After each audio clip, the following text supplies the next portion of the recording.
by the Due Process Clause. And the House surely seeks to strip Donald Trump of his most highly cherished constitutional rights, including the right to be eligible to hold public office again, should he so choose. Due process must apply, and at a minimum, due process in the impeachment process must include that the evidence must be disclosed to the accused, and the accused must be permitted an opportunity to test and confront the evidence, particularly through the rights to confront and cross-examine witnesses, which have long been recognized as essential to due process. In almost every setting where important decisions turn on questions of fact, due process requires an opportunity to confront and cross-examine. It is unfathomable that the framers, steeped in the history of Anglo-American jurisprudence, would create a system that would allow the chief executive and commander-in-chief of the armed forces to be impeached based on a process that developed evidence without providing any of the elementary procedures that the common law developed over centuries for ensuring the proper testing of evidence in an adversarial process. We would never countenance such a system in this country. Current members of the House and Senate leadership are themselves on record repeatedly confirming these procedural due process requirements. Indeed, Congressman Nadler is on record asserting that in the context of a House impeachment investigation, due process includes, quote, the right to be informed of the law, of the charges against you, to call your own witnesses, and to have the assistance of counsel. Then President Trump was not given any semblance of the due process Congressman Nadler clearly believes he deserves, based on the congressman's description of due process that must be afforded to an accused in an impeachment proceeding, as reflected in a statement he made relating to another impeachment in 1998. No reason was found for the apparent change in the congressman's point of view with respect to the two objects of the impeachment at issue. These fundamental attributes of due process have been honored as required parts of modern impeachment protocol since at least 1870. It's not seriously debatable, nor should it be, by any American legislator. In spite of all this, the House leadership defied all the norms and denied the then-president all of his basic and constitutionally protected rights. For then-President Donald Trump, the House impeachment procedure lacked any semblance of due process whatever. It simply cannot be credibly argued to the country, and we do not make special rules for different targets. It's the very integrity of the institution that suffers when we do, and that is what the House leadership knowingly has caused. A review of the House record reveals that the Speaker streamlined the impeachment process. House Resolution 24 to go straight to the floor for a 2-hour debate and a vote without the ability for amendments. The House record reflects no committee hearing, no witnesses, no presentation or cross-examination of evidence, and no opportunity for the accused to respond or even have counsel present to object. As the New York Times recently reported, there were no witness interviews, no hearings, no committee debates, and no real additional fact-finding. House managers claim the need for impeachment was so urgent that they had to rush the proceedings with no time to spare for a more thorough investigation, or really any investigation at all. But that claim is belied by what happened or didn't happen next. The House leadership unilaterally and by choice waited another 12 days to deliver the article to this Senate to begin the trial process. In other words, the House leadership spent more time holding the adopted article than it did on the whole process leading up to the adoption of the article. That intentional delay, designed to avoid having the trial begin while Mr. Trump was still president, led to yet another egregious denial of due process. Excuse me. Article 1, Section 3 of our Clause 6 of our Constitution, of course, provides in pertinent part that the Senate shall have the sole power to try all impeachments. When sitting for that purpose, they shall be on oath or affirmation, and when the President of the United States is tried, the Chief Justice shall preside.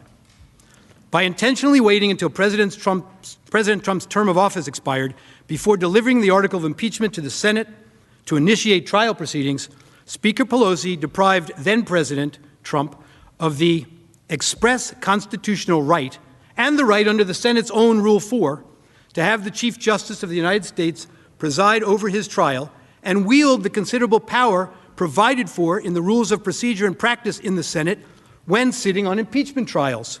That power includes, under Rule 5, the presiding officer's exclusive right to make and issue all orders, under Rule 7, to make all evidentiary orders, subject to objections by a member of the Senate. We say respectfully that this intentional delay by Speaker Pelosi, such that in the intervening period President Trump became private citizen, Mr. Trump, constitutes a lapse or waiver of jurisdiction here. For Mr. Trump no longer is the president, described as subject to impeachment in Article 1, Section 3, Clause 6, and in Article 2, Section 4. And this body, therefore, has no jurisdiction as a function of that additional due process violation by Speaker Pelosi. Moreover, with all due respect, then President Trump suffered a tangible detriment from Speaker Pelosi's actions, which violates not only his rights to due process of law, but also his express constitutional right to have the Chief Justice preside. That tangible detriment includes the loss of the right to a conflict-free, impartial presiding officer, with all due respect, the very purpose behind requiring the Chief Justice to preside over the President's impeachment trial, along with the other benefits of having the two branches combined, the Chief Justice from the judiciary and the Senate, for the impeachment trial of the President, reflected in Federalist 66. One of the reasons the Chief Justice was chosen for that task. Mr. Trump now faces a situation in which the presiding officer will serve as both judge, with all the powers that the rules endow him with, and juror with a vote. And beyond that, the presiding officer, although enjoying a lifelong honorable reputation, of course, has been Mr. Trump's vocal and adamant opponent throughout the Trump administration, and in fact, in the very matter on trial, the presiding officer respectfully already has publicly announced his fixed view, before hearing any argument or evidence, that Mr. Trump must be convicted on the article of impeachment before the Senate, and indeed that members in both parties have an obligation to vote to convict as well.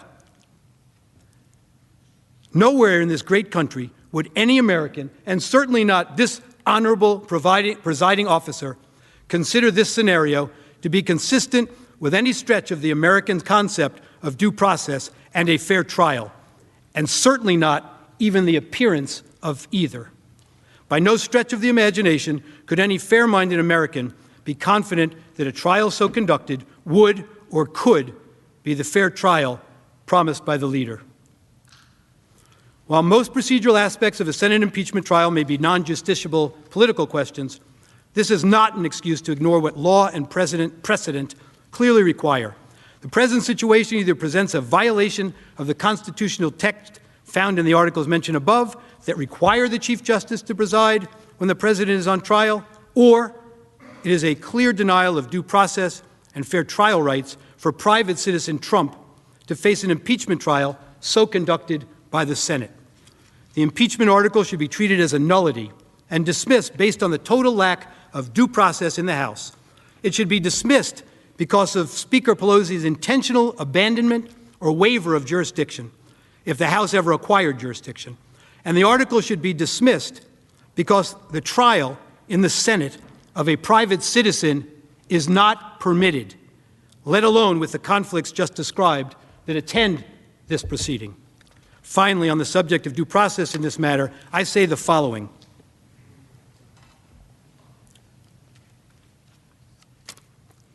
This is our nation's sacred Constitution. It has served us well since it was written, and it's been amended only through a careful process. It is a document unique in all the world. It is a foundational part of what makes the United States a beacon of light among the other nations of the world. It not only has room for a tremendous variety of perspectives on the philosophical and political direction our country should take, it encourages the advocacy of our differences. But we have long held that fundamental to its health and well-being, and therefore to ours as a nation, is its insistence on due process for every citizen. The emphasis on the right to due process long ago was recognized as its life breath, a primary guarantor of its eternal viability as our political, civic, and national guiding light. We all well know that there are many systems in other countries around the world that do not offer any semblance of the safeguards our constitutional concept of due process provides. Some of them have chosen their own handbooks, which direct their citizens' conduct on penalty of death. This is one of them. There can be no room for due process in such a system as this, or the system would be lost. Snap decisions are required in a system like this to maintain power for one political philosophy over all others in those kinds of systems. But we as a nation have rejected those systems and the kind of snap decisions they demand to maintain control for one party, for one point of view, and for an imposed way of life. We choose to live freely under a constitution that guarantees our freedom. Other countries fear those freedoms and seek to ensure adherence to a party line in all civic, political, spiritual, and other affairs, and to ensure that the party line is towed in those systems have no place for due process. Snap decisions that remove political figures are the norm. Maintaining their systems depend on it. That is not our way in America and never must be. We choose in America to live by our Constitution and its amendments and the due process this document demands for every citizen among us. By putting your imprimatur on the snap judgment made in this matter to impeach the President of the United States without any semblance of due process at every step along the way, puts the office of the President of the United States at risk every single day. It is far too dangerous a proposition to countenance, and you must resoundingly reject it by sending the message now that this proceeding, lacking due process from start to finish, must end now with your vote that you lack jurisdiction to conduct an impeachment trial for a former president whose term in office has expired and who is now a private citizen. So one reason you must send this message here and now is because of the complete lack of due process that brought this article of impeachment before this body. God forbid we should ever lower our vigilance to the principle of due process. An impeachment trial of a private citizen Trump held before the Senate would be nothing more nor less than the trial of a private citizen by a legislative body. An impeachment trial by the Senate of a private citizen violates Article 1, Section 9 of the United States Constitution, which provides that no bill of attainder shall be passed. The bill of attainder, as this clause is known, prohibits Congress from enacting a law that legislatively determines guilt and inflicts punishment upon an identifiable individual without provision of the protections of a judicial trial. A bill of attainder is a legislative act which inflicts punishment without a judicial trial. A judicial trial. The distinguishing characteristic of a bill of attainder is the substitution of a legislative determination of guilt and legislative imposition of punishment for judicial finding and sentence. The bill of attainder clause in the separation of powers doctrine generally reflects the framers' concern that trial by a legislature lacks the safeguards necessary to prevent the abuse of power. As the Supreme Court explained in United States versus Brown, the best available evidence, the writings of the architects of our constitutional system, indicate that the bill of attainder clause was intended not as a narrow, technical, and therefore soon-to-be outmoded prohibition, but rather as an implementation of the separation of powers, a general safeguard against legislative exercise of the judicial function. More simply, trial by legislature. The bill of attainder reflected the framers' belief that the legislative branch is not so well suited as politically independent judges and juries.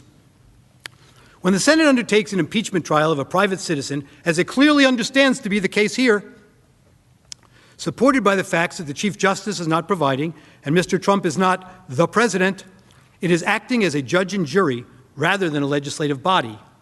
And this is exactly the type of situation that the bill of attainder constitutional provision was meant to preclude. It is clear that disqualification from holding future office, the punishment the House managers intend to seek here, is a kind of punishment, like a banishment and others, that is subject to the constitutional prohibition against the passage of bills of attainder. under which general designation bills of pains and penalties are included. The cases include Cummings, Ex parte Garland, and this Brown case. The Supreme Court 3 times has struck down provisions that precluded support of the South or support of communism from holding certain jobs as being in violation of this prohibition. Thus, the impeachment of a private citizen in order to disqualify them from holding office is an unconstitutional act constituting a bill of attainder.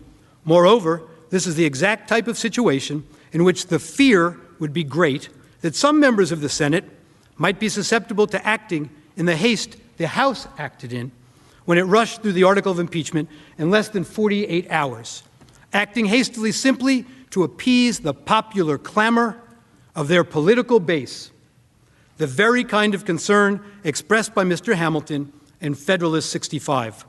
Moreover, as Chief Justice Marshall warned in Fletcher versus Peck, it is not to be disguised that the framers of the Constitution viewed with some apprehension the violent acts which might grow out of the feelings of the moment, and that the people of the United States, in adopting that instrument, have manifested a determination to shield themselves and their property from the effects of those sudden and strong passions to which men and women are exposed.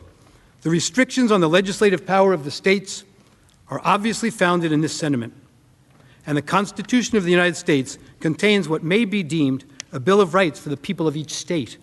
No state shall pass any bill of attainder in this form. The power of the legislature over the lives and fortunes of individuals is expressly restrained. And so now let's turn to the text of the Constitution.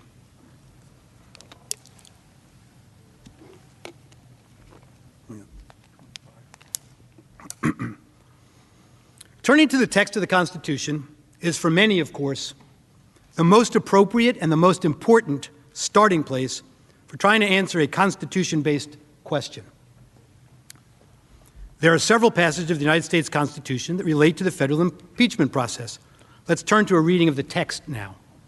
A true textual analysis, as the name implies, always begins with the words of the text and only resorts to legislative history, or history itself, if the meaning of the text is not plain. As the Supreme Court has emphasized, statutory interpretation, as we always say, begins with the text. In interpreting the text, we are guided by the principle that the Constitution was written to be understood by the voters. Its words and phrases were used in their normal and ordinary, as distinguished from technical, meaning. And we must enforce plain and unambiguous statutory language according to its terms. If the President is impeached, the unambiguous text of the Constitution commands that the Chief Justice of the United States shall preside, as we discussed earlier. Again, the Chief Justice is disinterested and nonpartisan. His presence brings dignity and solemnity to such a proceeding. In this case, the Chief Justice clearly is not presiding, and the conflict of interest wouldn't necessarily just arise as a substitute for the Vice President. It's the appearance of a conflict of interest and a conflict of interest and the prejudgment that we've discussed. In this case, as we say, the Chief Justice clearly is not presiding. The Senate President pro temp is presiding.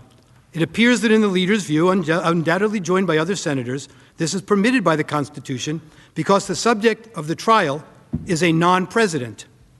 As such, it is conceded, as it must be, that for constitutional purposes of the trial, the accused is a non-president. The role of the Senate, though, is to decide whether or not to convict and thereby trigger the application of Article 2, Section 4, the President, Vice President, and all civil officers of the United States shall be removed from office on impeachment for, conviction of, treason, bribery, or other high crimes and misdemeanors. From which office shall a non-president be removed if convicted? A non-president doesn't hold an office, therefore cannot be impeached under this clause, which provides for the removal from office of the person under the impeachment attack. The House managers contend that the fact that the Chief Justice is not presiding does not impact the constitutional validity of this trial. Notably, they devote only a single paragraph of their trial memorandum to development so significant that it prompted multiple senators to declare the entire proceeding suspect, with one going so far as to say that it crystallized the unconstitutional nature of this proceeding. And the single paragraph that the House managers do devote to the issue is entirely unpersuasive on the merits. The House manager's position ignores traditional statutory canons of interpretation. It is well established that a term, as a matter of statutory interpretation, that a term appearing in several places in a statutory text is generally read the same way each time it appears. This presumption is at its most vigorous when a term is repeated within a given sentence. Additionally, the Court in at least one instance has referred to a broader, quote, established canon, that similar language contained within the section of a statute be accorded a consistent meaning. I know this is a lot to listen to at once, a lot of words, but words are what make our Constitution, quite frankly, and the interpretation of that Constitution, as you well know, a product of words. If the text, quote, the President of the United States, in the constitutional provision requiring the Chief Justice to preside can refer only to the sitting president and not to former presidents, then the textual identification of the President contained in Article 2, Section 4, which makes the President amenable to impeachment in the first place, also excludes anyone other than the sitting President. In full, that sentence provides that, quote, the President, Vice President, and all civil officers of the United States shall be removed from office on impeachment for and conviction of treason, bribery, or other high crimes and misdemeanors. This is the substantive phrase of the Constitution, vesting the conviction and removal power in the Senate, and it contains a clear jurisdictional limitation. The House managers do understand what the word president means for purposes of other constitutional provisions, and so they should understand this limitation as well. Only a sitting president is referred to as the President of the United States in the Constitution, and only a sitting president may be impeached, convicted, and removed upon a trial in the Senate. The President in Article 2, Section 4, and the President in Article 1, Section 3 identify the same person. If the accused is not the President in one, he is not the President in the other. No sound textual interpretation, I emphasize textual, no sound textual interpretation principle permits a contrary reading. In the words of the Supreme Court, it is a normal rule of statutory construction that identical words used in different parts of the same act are intended to have the same meaning.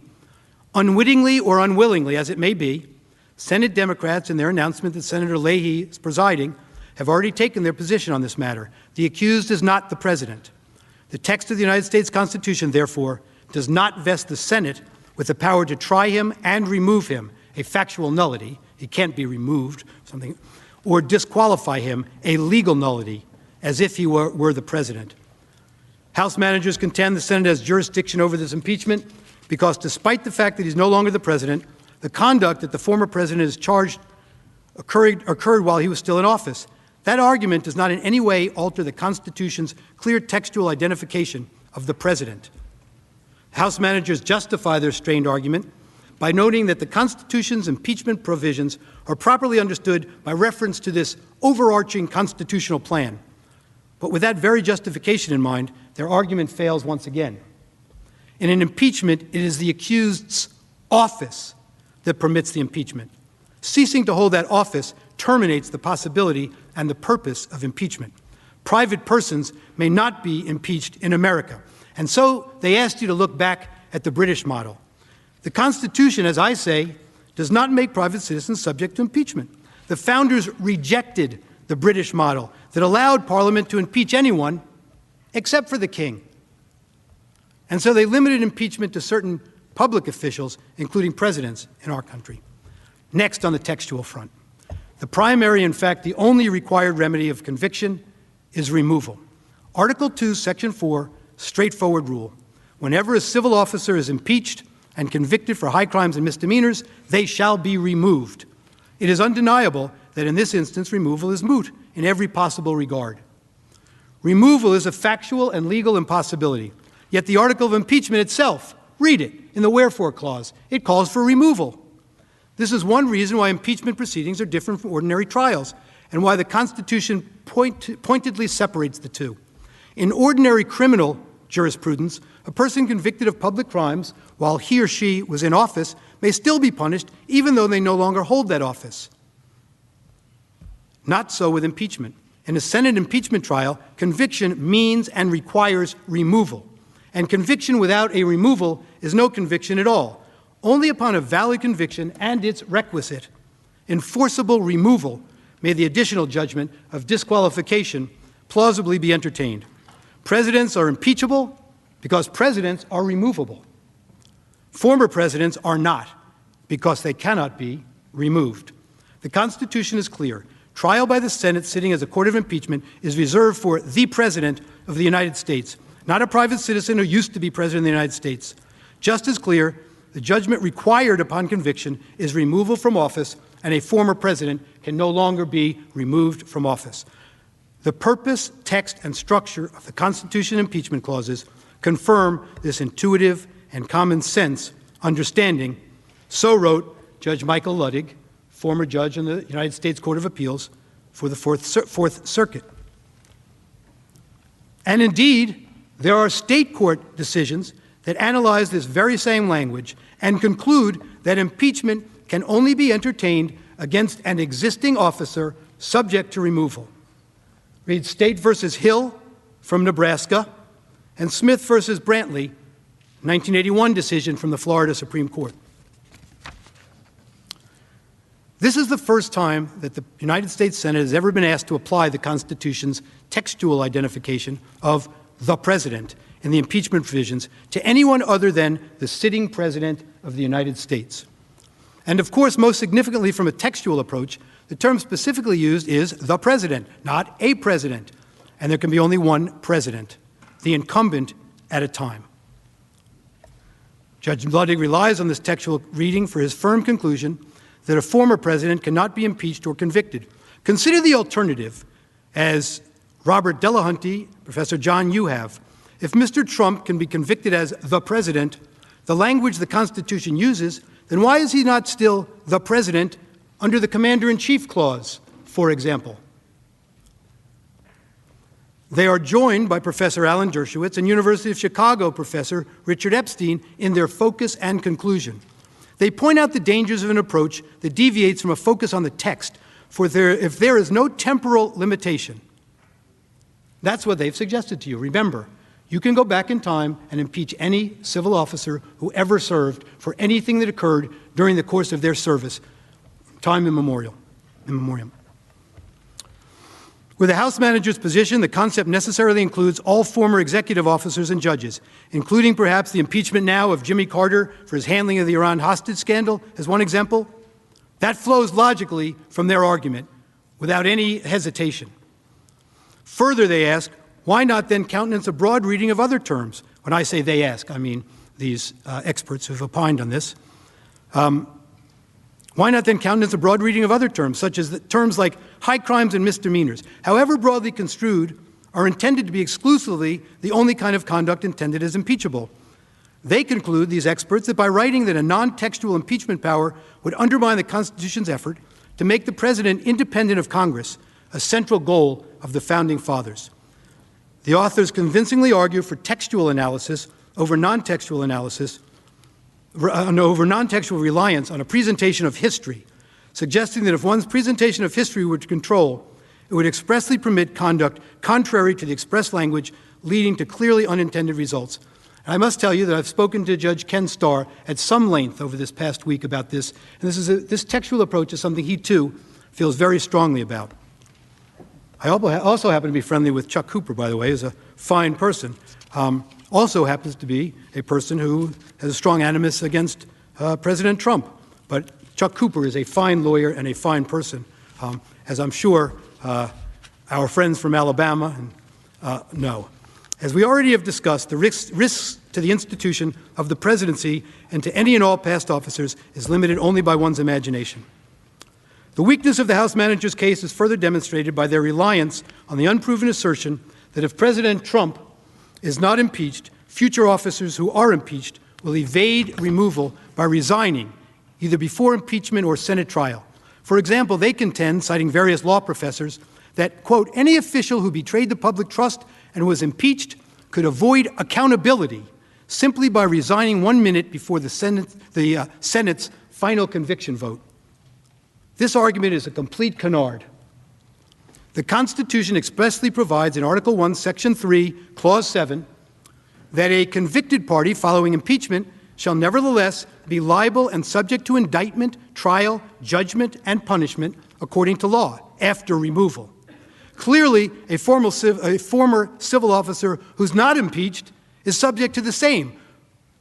We have a judicial process in this country. We have an investigative process in this country to which no former office holder is immune.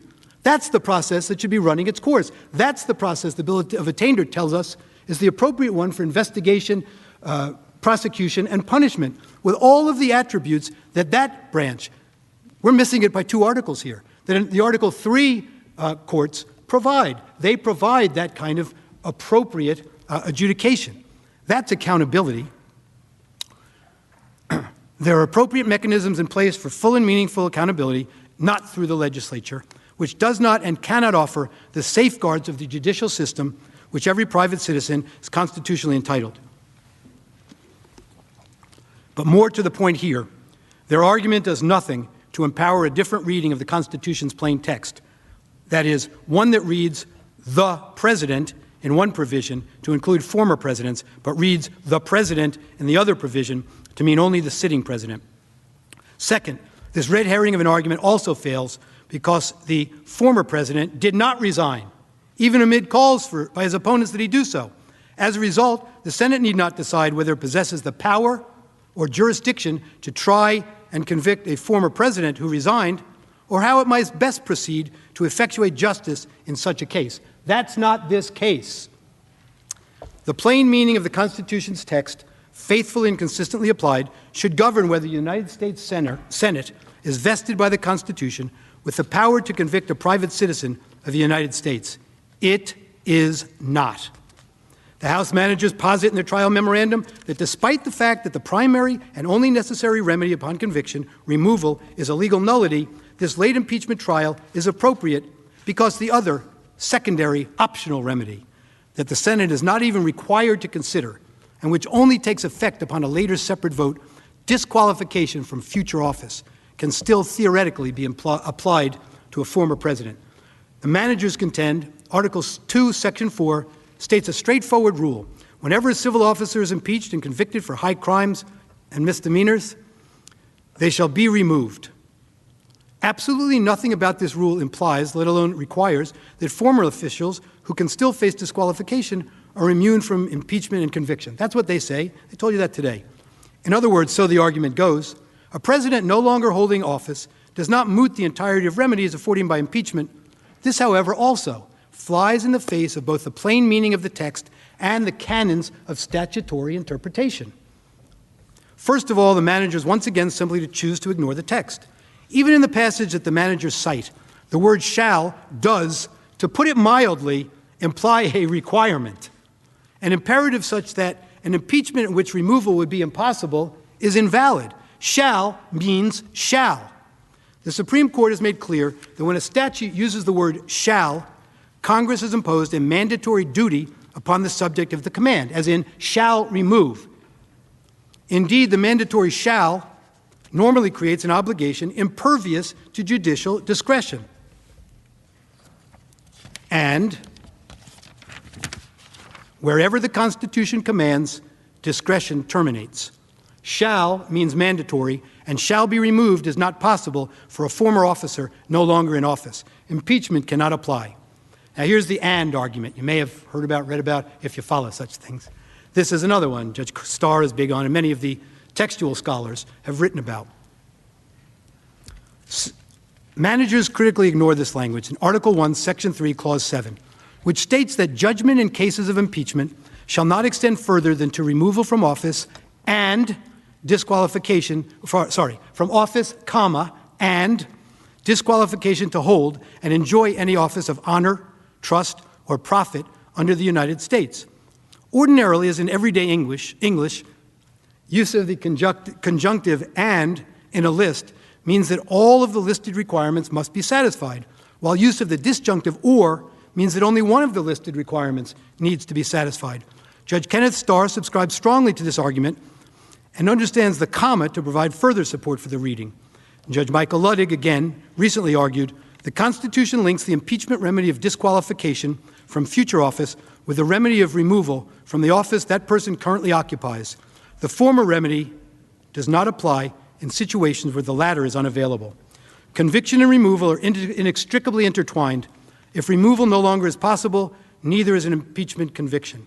Judge Ludwig's view is consistent with that of Justice Joseph Story in his famous commentaries on the Constitution, wherein Justice Story analyzed impeachment is inapplicable to officials who have left their position because removal, a primary remedy that the impeachment process authorizes, is no longer necessary. Justice Story noted that he is not coming to a firm posit on this. This is his belief, and this is his thought process. There's also much force in the remark that an impeachment is a proceeding purely of a political nature. It is not so much designed to punish an offender as to secure the state against gross official misdemeanors. It touches neither his person nor his property, but simply divests him of his political capacity. Professor Philip Bobbitt. Now, I have to say this is insulting. We heard earlier today that we don't cite any scholars. Professor Philip Bobbitt is the distinguished Wexler professor at Columbia University who, along with Professor Charles Black, wrote the handbook on impeachment used for many, many years. He is a constitutional expert on impeachment. He has written that there is little discussion in the historical record surrounding the precise question of whether a person no longer a civil officer can be impeached. And in light of the clarity of the text, this is hardly surprising, Professor Bobbitt wrote. Professor Bobbitt, by the way, who has a rich family history in the Democratic Party, LBJ, also asserted the following as recently as January 27, 2021, arguing against holding this trial. He said, quote, "There is no authority granted to Congress to impeach and convict persons who are not civil officers of the United States. It's as simple as that. But simplicity doesn't mean unimportance," Professor Bobbitt wrote. "Limiting Congress to its specified powers is a crucial element in the central idea of the United States Constitution, putting the state under law." Professor Bobbitt and former Stanford University law professor Richard Danzig have remarked that impeachment's principal purpose, as the 66th of the Federalist Papers makes clear, is to check the encroachments of the executive. Trial by jury, rules of evidence, and other safeguards are put aside, they write, because of the need to protect the public from further abuse of office. Similarly, yesterday, Professor Eugene Konorovich wrote, "The Constitution provides that the impeachment process is to be used to remove all civil officers of the United States, that is, people holding a government position. Yet in the case of Mr. Trump, the House is reading the Constitution as if it said the process applies to all civil officers of the United States and people who aren't civil officers but once were, exactly what it does not say."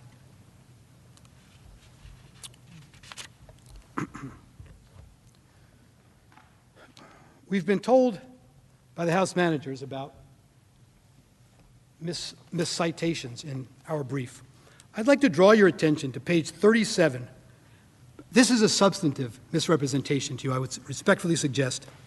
And it reflects to me a very different view of democracy, a fear of democracy.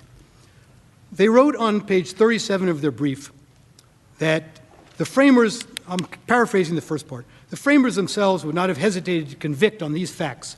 Their worldview, this is a quote now, was shaped by a study of classical history as well as a lived experience of resistance and resolution. They were aware of the danger posed by opportunists who incited mobs to violence for political gain. They drafted the Constitution to avoid such thuggery, which they associated with the threat of civil disorder and early assumption of power by a dictator. The citation is 178, Bernard Bailyn, The Ideological Origins of the American Revolution. That's this book. Professor Bailyn, when he gave this description of the threat of civil disorder and the early assumption of power by a dictator and thuggery, was referring to early colonists' view toward democracy. They feared democracy. That's what they call thuggery. Democracy, because it's an elitist point of view, an elitist political point of view. We don't fear democracy, we embrace it. In summing up, let's be crystal clear on where we stand and why we are here. The singular goal of the House managers and House leadership in pursuing the impeachment conviction of Donald J. Trump is to use these proceedings to disenfranchise at least 74 million Americans with whom they viscerally disagree, and to ensure that neither they nor any other American ever again can cast a vote for Donald Trump. And if they convince you to go forward, their ultimate hope is that this will be a shot across the bow of any other candidate for public office who would dare to take up a political message that is very different from their own political point of view as the direction in which they wish to take our country. Under our Constitution, this body and the impeachment process must never be permitted to be weaponized for partisan political purposes. This article of impeachment must be dismissed for lack of jurisdiction based on what we have discussed here today and what's in our brief. The institution of the presidency is at risk unless a strong message is sent by the dismissal of the article of impeachment. Before we close, I want to leave you with two thoughts. One was expressed by Abraham Lincoln. He comes to mind first because of the way in which our nation is now divided. We must learn from his times. He had a simple but important message about the paramount importance of doing what is right. Mr. Lincoln said, stand with anybody that stands right, stand with him when he is right, and part with him when he goes wrong. In both cases, you are right. In both cases, you oppose the dangerous extremes. In both cases, you stand on moral ground and hold the ship level and steady. In both, you are national and nothing less than national. And the second message is from one of Mr. Lincoln's favorite poets, who wrote in 1849 at a time fraught with division and risk for even more. The message from that other time of division is a call for hope and unity to bring strength. It has special meaning today. Poet Longfellow wrote, Sail forth into the sea, O ship, through wind and wave, right onward steer. The moistened eye, the trembling lip, are not the signs of doubt or fear.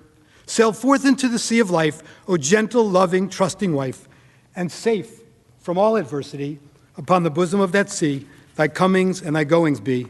For gentleness and love and trust prevail o'er angry wave and gust, and in the wreck of noble lives, something immortal still survives. Thou too sail on, O ship of state, sail on, O Union, strong and great. Humanity with all its fears, with all the hopes of future years, is hanging breathless on thy fate. We know what master laid thy keel, what workman wrought thy ribs of steel, who make each mast and sail and rope, what anvils rang, what hammers beat, in what a forge and what a heat were shaped the angers of thy hope. Fear not each sudden sound and shock. 'Tis of the wave, excuse me, 'tis of the wave and not the rock. 'Tis but the flapping of the sail and not a rent made by the gale. In spite of rock and tempest's roar, in spite of false lights on the shore, sail on, not fear to breast the sea. Our hearts, our hopes are all with thee. Our hearts, our hopes, our prayers, our tears, our faith triumphant over our fears, are all with thee, are all with thee.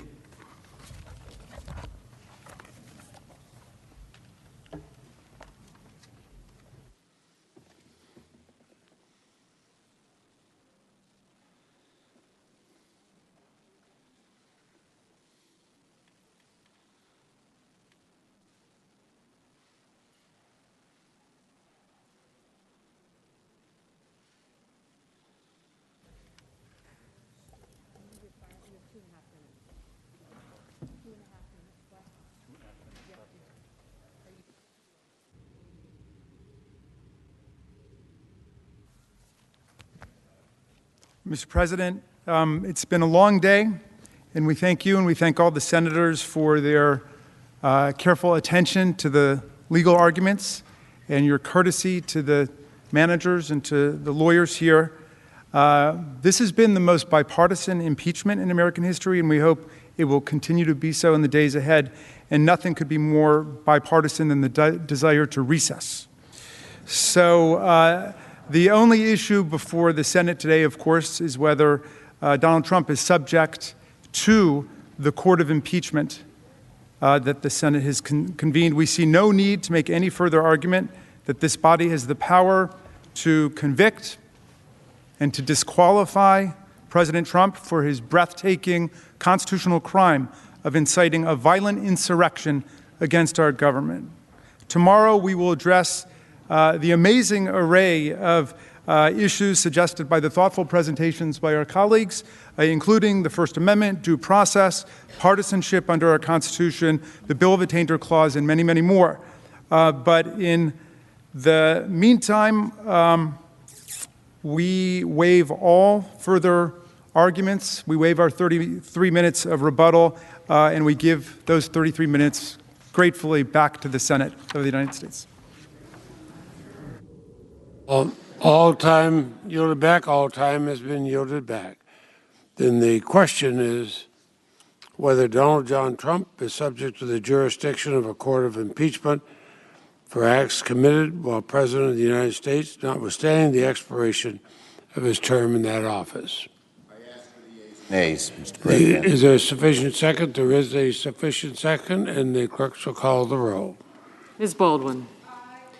Ms. Baldwin, aye. Mr. Barrasso. Mr. Barrasso, no. Mr. Bennett. Mr. Bennett, aye. Mrs. Blackburn. Mr. Blumenthal. Mr. Blumenthal, aye. Mr. Blunt.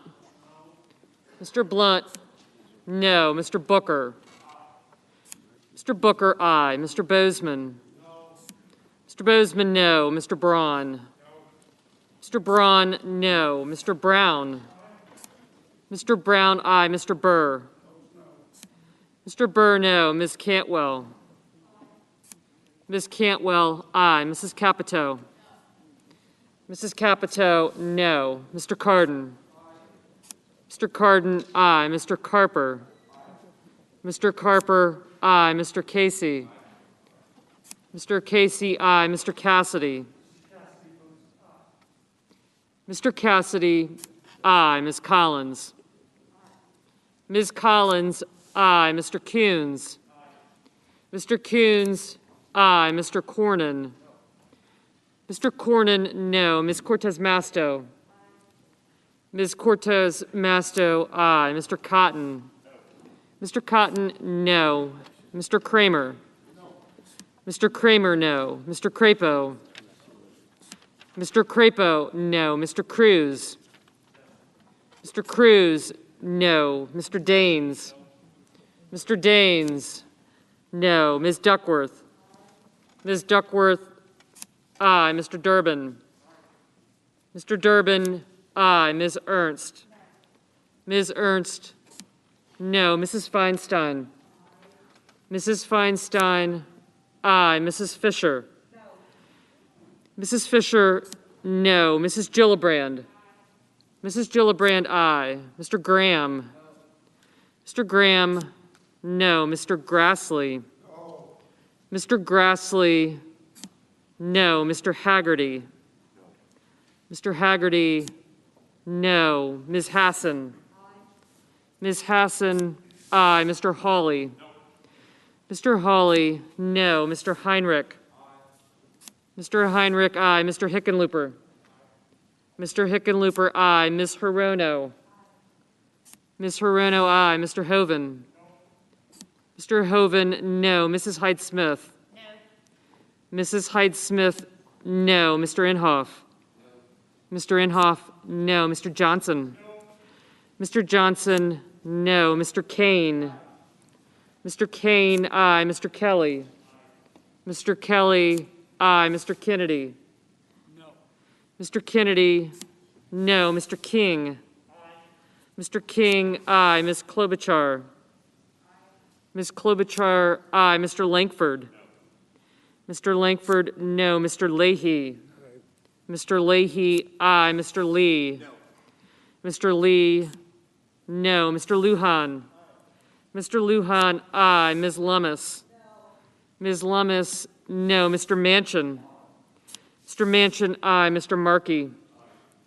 Mr. Markey, aye. Mr. Marshall. No.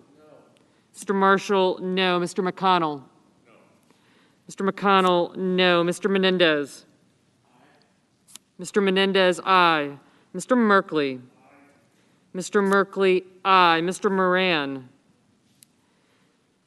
Ms. Murkowski. Aye. Ms. Murkowski, aye. Mr. Murphy. Aye. Mr. Murphy, aye. Mrs. Murray. Mrs. Murray, aye. Mr. Ossoff? Mr. Ossoff, aye. Mr. Padilla? Mr. Padilla, aye. Mr. Paul? Mr. Paul, no. Mr. Peters? Mr. Peters, aye. Mr. Portman? Mr. Portman, no. Mr. Reed?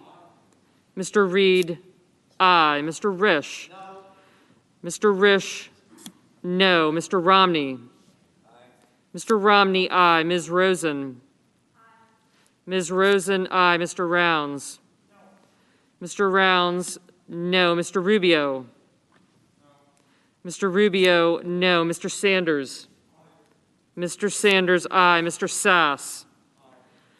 Mr. Sass, aye. Mr. Schatz?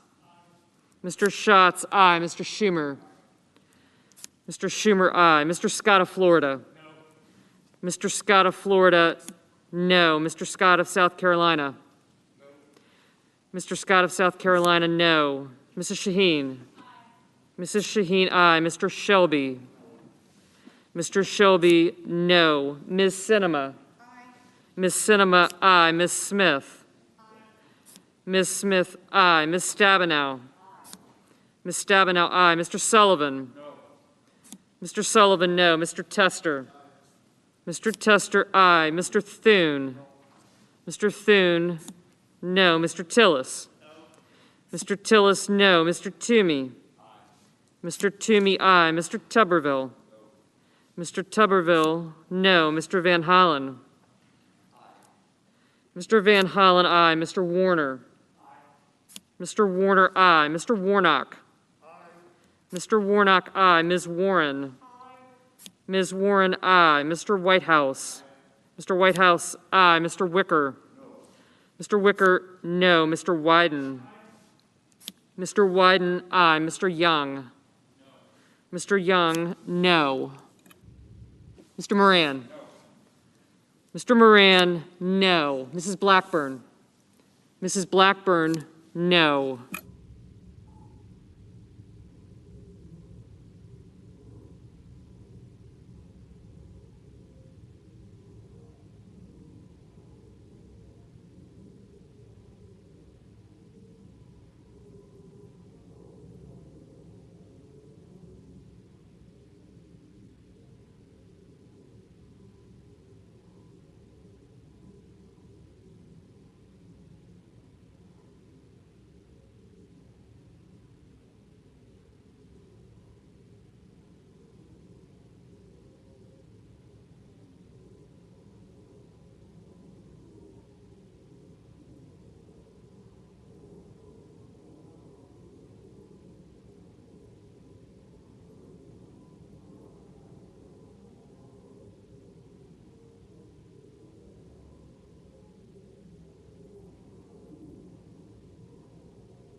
The yeas are 56 and the nays are 44, and then Elizabeth will have something for the read.